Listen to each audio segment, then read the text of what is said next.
So I guess you've heard Zillow is gone, buyers are in. Are you ready?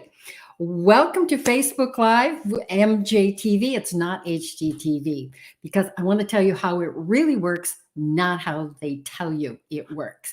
So I'm pretty sure that by now you've heard that Zillow is on pause. Well, that really means they stopped buying. So, what does that really mean to you and to buyers? Well, if you're a buyer, you must be jumping up and down right now because then you're not bidding against Zillow on a property or buying one of their overpriced houses. If you're a seller, it's a reality check. I've lost a number of sellers to Zillow because Zillow was paying them over market price, walk away, and they slap a coat of paint on the house and then they list it at a higher price.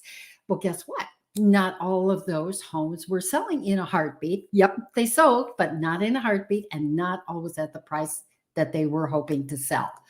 So, buyers have a lot more opportunity. They are better educated and they know what they're buying. So, Zillow's on pause.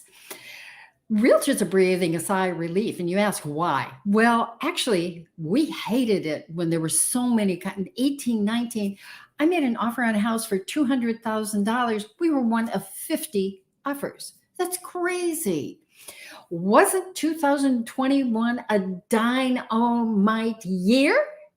Well, on one hand, yes. But on the other hand, it was scary and really, really tough for buyers.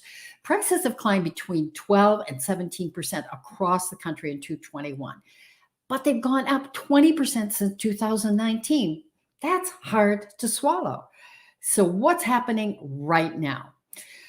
There's a band of doomsday investors who's beating the drum that the market's going to crash. Except they've been beating that same drum for 5 years. 2 years ago, a buyer smugly told me, it's overpriced. I'm going to wait until the spring when the market crashes. Except she's still renting, but she's paying 12% more than she did 2 years ago. So market's not crashing. With Zillow on pause, we don't know what other iBuyers are doing. We had all of these investors, which is a really, really strong signal that they believe in the market as it's escalating, not only now, but for the future, because they intend to sell. That still leaves players like Opendoor, Homestead Row, Redfin, Blackstone, lots of local players like We Buy Ugly Houses, and the people that knock on your door, send you a card saying, I have this little company and we're buying. It still leaves them. They will still be in buying, but they don't all have the same cash resources as an enormous company like Zillow had. So it was a strong signal. Maybe that signal is changing a little bit. This year, 2021, was a record performance, and we're beginning to hear economists use the word boom, not bubble. People are saying, are we in a bubble? In a bubble. The demand is not going away, and the inventory on homes is still really, really low. CoreLogic, who supplies all the data from MLS to the rest of the world, is saying that we are at a 20-year low in foreclosures. Well, that would go back to the year 2000. 2000 was starting in that boom, and that finally gave way in 2007 because a lot of it was fraud. And that was one of the reasons that we wound up in a recession. So we're in a low. So those people are saying there's going to be this massive wave of foreclosures that'll solve the issue and we'll buy at rock bottom prices. We're not seeing it happen. There's just no sign of foreclosure waves like those hungry investors are waiting for. The economy is getting back on track, and Minnesota has a 3.8% unemployment. And I'm sure you've noticed everyone has a sign in the window now hiring. There aren't enough workers to supply jobs.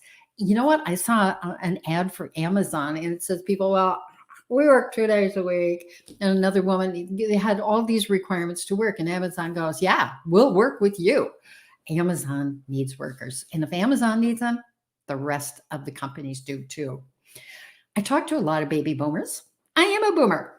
And we have the same conversation over and over and over again. The basic questions aren't answered yet, so you feel okay to move. First, where am I going to live? Then people will say, "Oh, I love my house and I'm so comfortable." And wow, it's so much work to move. Let's stop right there. I know how much work it is. And I have to tell you a quick story. A young couple asked me to work with their parents.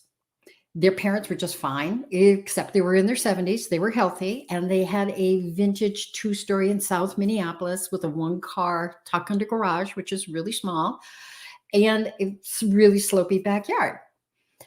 They told me we'd like them to move into a single-level living with a flat backyard, so in case they have some problems later on, it's not going to be too tough to navigate like a two-story is. I said, "Sure."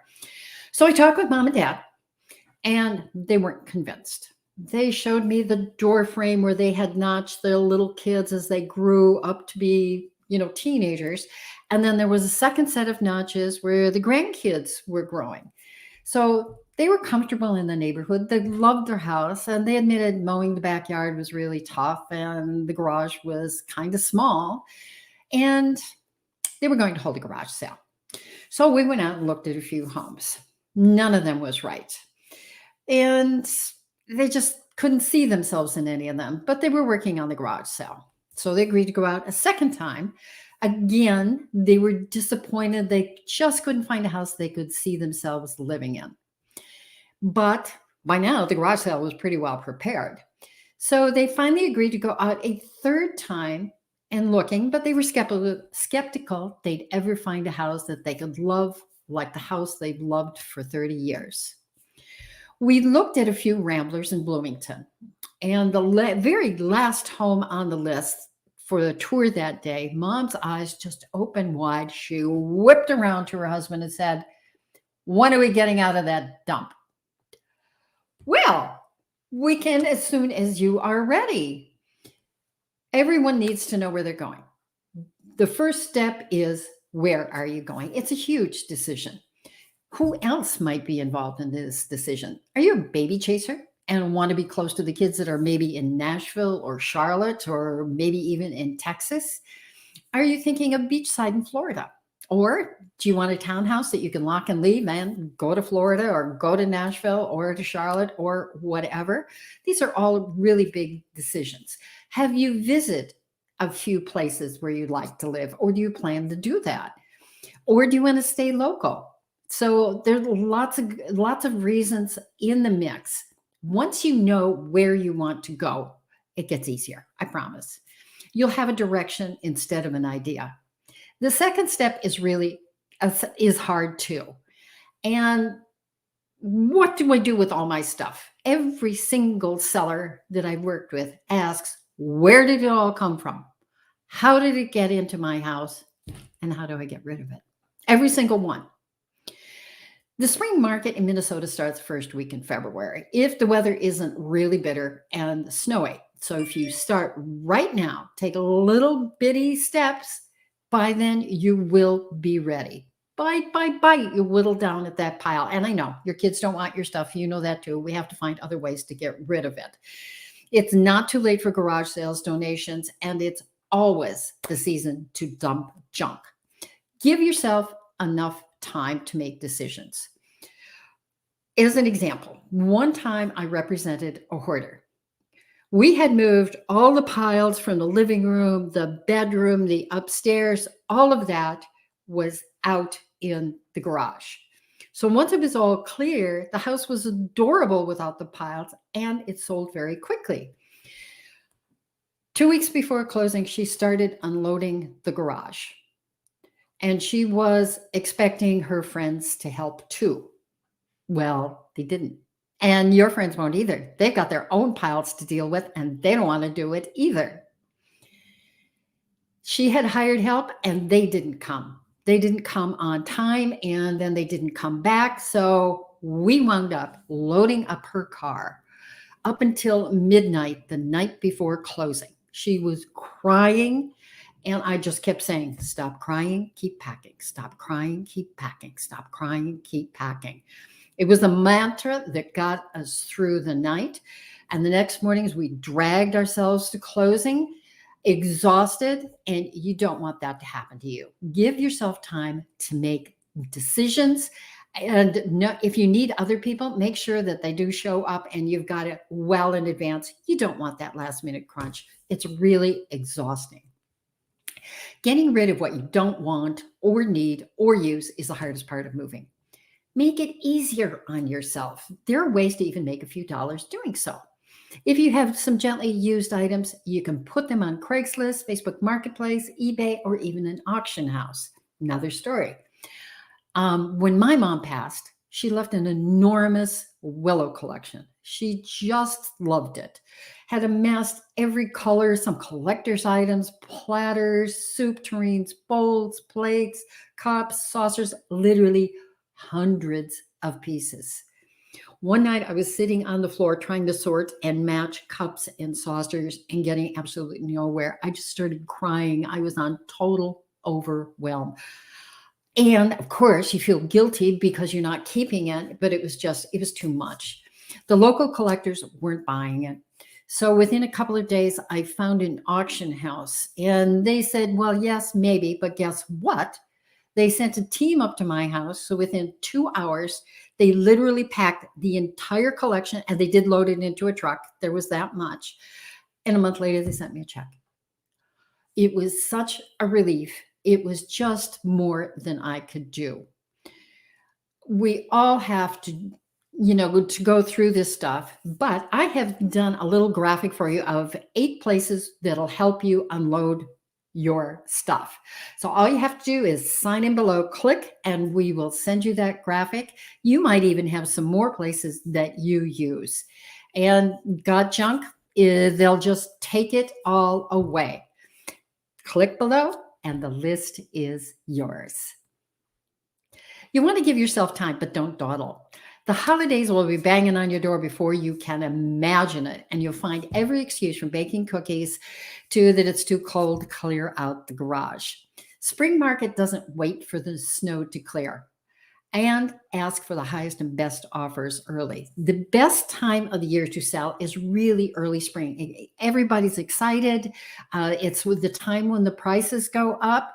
So serious buyers are out early in the snow to get a jump ahead of the market. So for a minute, let's talk about your house. 3 years ago, every buyer expected the Property Brothers to have run through, remodeled it, opened all the walls, and everything was absolutely hospital clean. Not anymore. Those buyers are gone. And in their place is a whole new tribe that comes with tools and a decorator, and they're willing to do that remodeling. You don't have to remodel to sell your house and get a great, even a spectacular price. 5 years ago, I sold a little home in Richfield for $150,000. It was a cute rambler. There were no wow movements. Last year, we sold it in multiple offers for $285,000.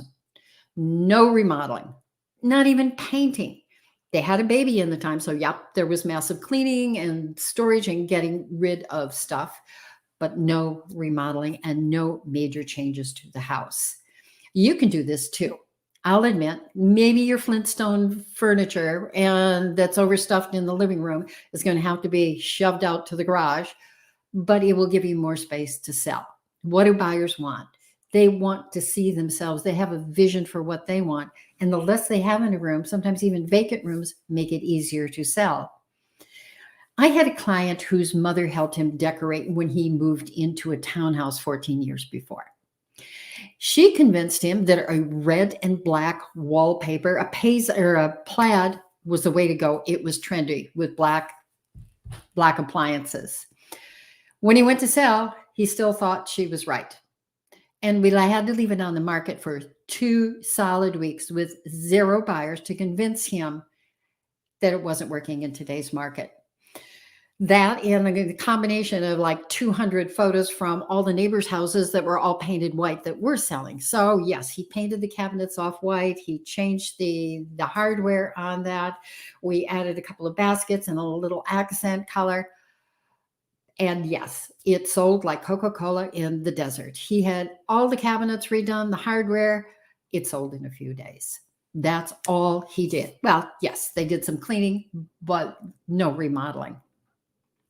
The point is, you want to make the best of what you have and don't hesitate to leave empty space. Buyers want to see their vision in your home. The more clear space you give them, the easier it is for them to fall in love. And every house has an energy. They can feel that this was a happy home or they can feel that it wasn't. You want to show the buyers that your home was loved and that it loved you back. That's what everyone's looking for. It doesn't have to be remodeled. The next question is, how do you buy and sell at the same time without losing your mind? Okay, so there are several options here that I have done multiple times. You could put your house on the market, wait for a buyer, get an offer, and then go looking. However, I suggest that we go looking for homes before that because you want to know where you're going to live. You want to know what's where, how much it's going to be, and have an idea of what you can actually buy. If you're considering new construction, let's go looking right now. I mean, like right now. And why? There's a drag in the supply chain and the back order refrigerators, stoves, and other materials. There are lots of homes listed on MLS to be built, or some of them are listed ready in December or to close in March, all ready for next year. They're planning to be built. I did call a couple of builders for when a client was looking for a townhouse under 400,000. 3 of them told me they were sold out to the end of the year. So that means they're looking into next year. So if you're at all thinking now is the time to get going before prices change in the spring. So it's smart to start now looking, even if you're not going to do anything, so you will know and not be disappointed or surprised when you go back in the spring and the prices are 10% higher. For financing, some people take out their 401k and buy in cash. Then when their house sells, they replace that. I think there's a 60-day window on there without facing tax consequences, but I want you to talk to your CPA and your financial planner. Others take out a bridge loan, and sometimes it'll be 60 days before that even kicks in, so you can pay that off before the 60 days. Some people prefer to close on their own home and then use that cash towards the next house. This summer, I had a buyer who had the offer accepted precisely because he said he would wait for the seller to find their home of choice. So we had 60 days out until closing. We did a rent back to the seller. That way they had cash in hand, could write a non-contingent offer and close very quickly. Actually, it worked out pretty good because they got a deposit and rent money from the seller. So his, first month of owning a home was already paid for without him having to do anything. It worked out for everybody. Everybody was cooperative, and you could do that too. The other thing about that is some buyers sometimes start looking before their lease is up. Actually, I was working with a couple of attorneys who didn't even read their lease, and they were looking in November when the lease was up in June. So they were very willing to wait as well. You do want to talk to a lender who does both residential, conventional, and new construction. Why? Because new construction is a different kind of loan, and you want to know your options. Now, please, please, please do not quit your job and don't take early retirement before you close on your house. Why? Underwriting wants to see that you have income, consistent income. If you're already retired and have a consistent income, that's fine. But if your income changes from XXX to Y, and I did have a woman who said, "Oh, my husband's so excited. He just retired." The loan was denied and they didn't get the house. So don't do that. Just keep it going until the day of closing. 2022 is going to be a boom year. There's just no question about it. A lot of buyers are sidelined by what happened in 2020 and 2021. This has been going on more than 1 year, and we do need more inventory. Think of it this way. January is only 3 months away. And if you need a professional opinion or want to talk, give a holler. Your future is knocking on your new door right now. Thank you so much for coming. It's Mary Jo at eXp Realty. Don't forget to sign up below where I can send you the list of people to help you get rid of the stuff. And come back next week. Love to see you. If you have questions, concerns, or what you want to hear more about, please let me know. Thanks for coming.